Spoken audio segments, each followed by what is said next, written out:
Hey Code Sparkle family. Today, I'm sharing the top 5 tools every web developer should know.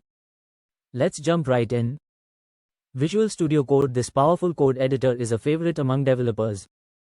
It offers great features like debugging, Git integration, and a rich marketplace for extensions to enhance your coding experience.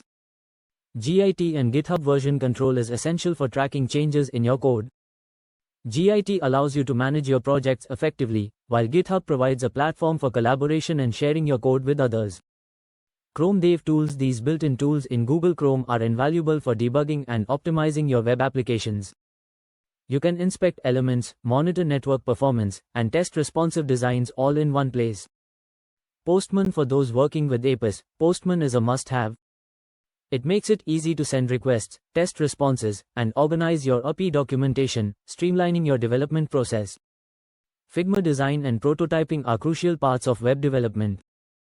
Figma is a powerful tool for creating UI designs and collaborating with your team in real time. So there you have it. The top 5 tools every web developer should know. What tools do you use?